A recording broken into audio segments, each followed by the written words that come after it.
104. Enggak ya. Mulai 16 sampai 18 ya. For which cause? Nah, which cause itu 14 mulai dari 15.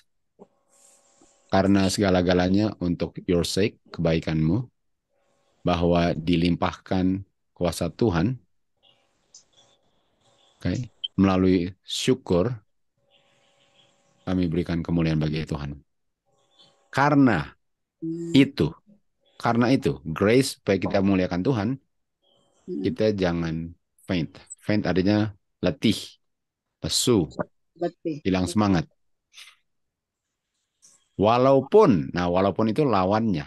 Walaupun tubuh manusia tambah lama tambah menuju kubur. Ada lagi. Jadi walaupun tubuh manusia tujuannya kubur. Nggak ada tubuh manusia yang pas lahir nggak menuju kematian, kan? Kita belajar kan? Ibu Mei ingatkan pelajaran itu. Walaupun demikian, tapi inward man, di dalamnya kita punya mind ini diperbaharui hari demi hari. Jadi ini bukan soal sinful flesh-nya, ini soal di dalam sinful flesh-nya, Alvin. Bagaimana? Iya, enggak. Itu ada dua hal itu. Jadi Perbedaan. ya, oke. Okay. Jadi beda ya, beda Mbak Nuning. Kalau kita ngerti dengan cuma kayak terjemahkan bahasa terjemahan, kan nggak ngerti kan kalau cuma bahasa Iya, terjemahan. beda banget. Ya. Ya. Jadi dua unsurnya itu yang lahiriah itu sama yang batiniahnya itu yang dalam hatinya itu yang akan diperbarui gitu ya enggak? Iya, yang diperbaharui kita punya sinful flesh. Bukan yang kita punya Bukan, dalamnya itu. bukan. Boleh Main. katakan bukan itu persoalannya, betul? Iya. Itu dia. Oke. Lalu ayat berikutnya, for our light affliction. Kita punya penderitaan yang ringan, yang hanya bersifat sementara. Walaupun kita mengalami penderitaan, tapi penderitaan itu menghasilkan kemuliaan yang nggak bisa ditimbang berapa beratnya. Oke. Ini dia. Jadi kita punya penderitaan itu nggak ada bandingannya dengan hasil kita bertahan dalam penderitaan kita. Artinya kalau kita mau singkirkan penderitaannya, kita untuk sementara waktu bebas penderitaan. Lalu kita kembali ke debu. Iya, iya. Nggak ada. Artinya nggak ada hasil penderitaan yaitu kemuliaan selama-lamanya. Nggak ada. Itu kalau nggak lewat penderitaan. Dan bisa tanpa penderitaan, tapi hasilnya nggak ada. Tadinya kalau mau dapat yang mantap, perlu melalui penderitaan, betul? Ya, penderitaan yang mantap juga. Artinya surga itu nggak ada kalau nggak lewat penderitaan. Ya, jadi kan, sementara Ya. di dunia ini orang cari bebas menderita. Nah, kita ngerti dalam hal apa, tapi dalam hal kerohanian jangan harap itu. Oke, oke, Ya. kita lanjut ya.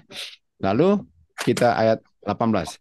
Sementara kita nggak melihat kepada hal-hal yang kelihatan. Okay. Kita nggak melihat kepada hal-hal yang kelihatan. Bukan itu.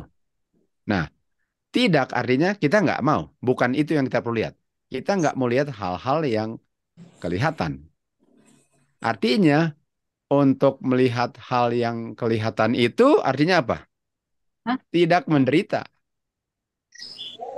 Oh, Artinya kalau saya lihat yang kelihatan, itu sangat enak.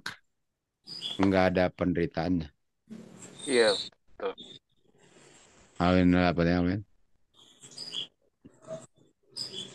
Atau Jadi ya, wild itu ya. ya. Tetapi kita melihat hal-hal yang tidak kelihatan.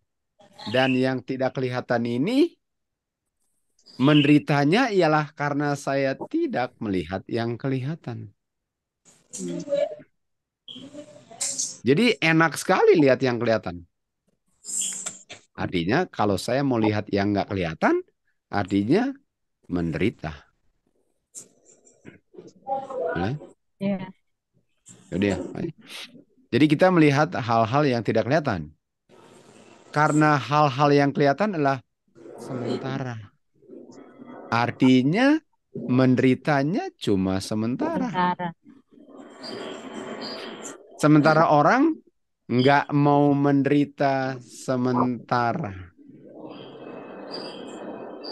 Lalu kehilangan segala-galanya. Lalu hal-hal yang tidak kelihatan itu kekal. Hmm. Artinya untuk saya mau dapat yang kekal, saya harus menyangkal yang Yang sementara. bersifat sementara yang enak. Enak sementara. Oke? Jadi ada sesuatu yang kita harus nggak lihat. Tapi enak. Nggak boleh kita lihat itu. Kan? Kita nggak boleh lihat yang enak. Nah, mari kita ke John 3. John 3 ayat 17. John 3 ayat 17. John 3:17 dibilang, Bapa tidak mengirim anaknya untuk menuduh manusia sebagai pelanggar hukum. Enggak, Bapak enggak melihat itu. Tapi Bapak mengirim anaknya untuk apa? Ayat sebelumnya. Untuk menyelamatkan, untuk memberikan kehidupan kekal. Untuk memberikan kehidupan kekal. Jadi Bapak kirim anaknya bukan untuk bilang, kamu melanggar hukum. Tapi untuk memberikan kehidupan kekal. Kekal. Okay. Artinya untuk manusia menerima kehidupan kekal, atau kalau manusia enggak terima kehidupan kekal, dia akan dituduh sebagai pelanggar hukum. Betul? Dan kenapa dia dituduh sebagai pelanggar hukum? Karena dia tidak melihat Tuhan Yesus yang tidak kelihatan. Gimana? Boleh? Dan Tuhan Yesus datang bukan untuk kondem saya. Dan kalau saya nggak lihat Tuhan Yesus, saya nggak lihat bahwa Tuhan Yesus nggak kondem saya. Saya nggak lihat itu. Ayat 18. Dia yang tidak percaya dalam anak, dia yang tidak melihat anak, dikondem. Dia nggak melihat anak, dikondem. Artinya kalau saya nggak lihat Tuhan Yesus, yang saya lihat,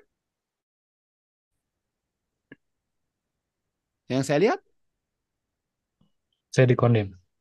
Dikondem hukum. yang saya lihat, saya.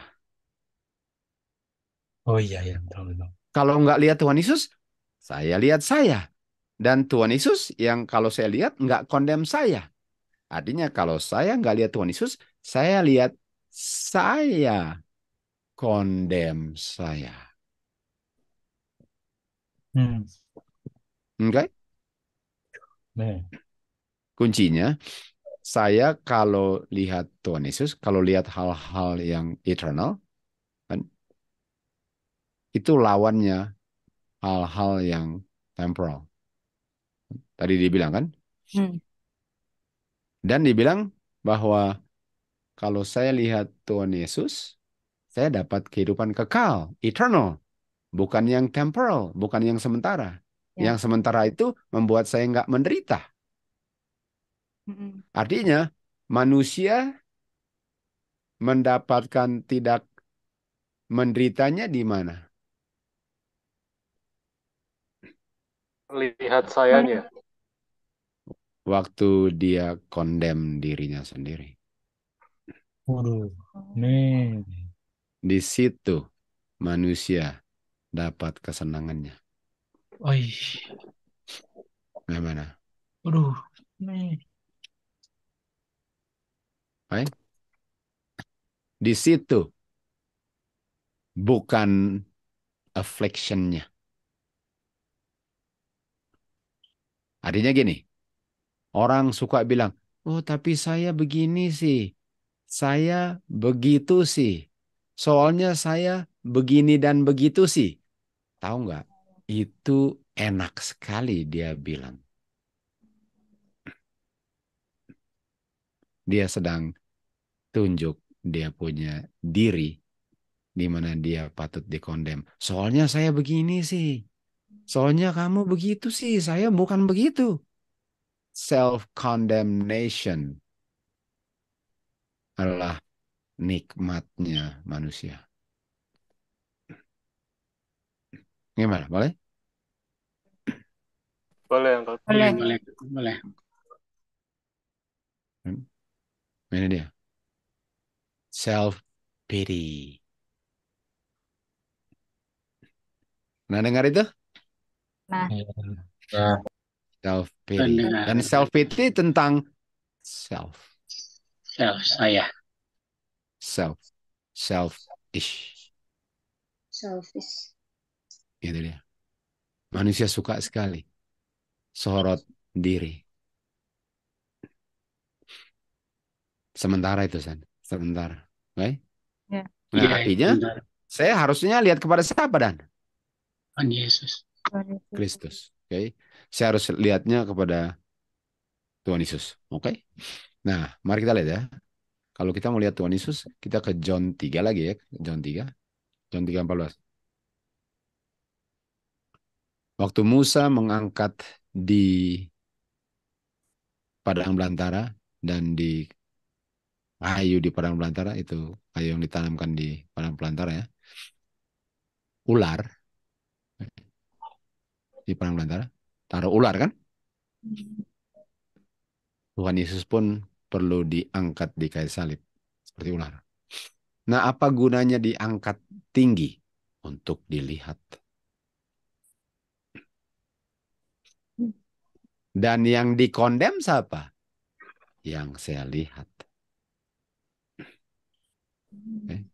Yang saya lihat yang dikondem.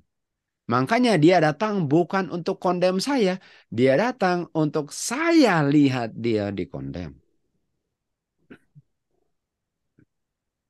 Mana? Ngerti kan? Ya. Dia lihat saya untuk dikondem. Oke? Nah, mari kita lihat di Yeskiel 28. Ayat 17, sorry. Thine heart was lifted up because of thy beauty. Kamu menjadi sombong karena kamu punya beauty. Lucifer jatuhnya karena lihat siapa? Dirinya. Lihat dirinya. Oh, Wow. man. Gimana? Hmm. Lalu dia sekarang mau menjadi seperti Kristus. Bukannya lihat Kristus, dia lihat dirinya lalu mau saingi Kristus. Iya. Hmm. Ya. Jadi persoalan manusia mulainya apa? Lihat diri sendiri. Iya. Ke Lucifer dia lihat indahnya. Manusia lihat busuknya. Self. Pusing amat. Namanya self. Ini kan? Mana nih? Yang Mengerikan ya. Dan karena dia lihat dirinya, ayat 15. Kamu sempurna dalam segala hal sejak kamu diciptakan. Sampai kejahatan ditemukan di dalam kamu yang kamu lihat.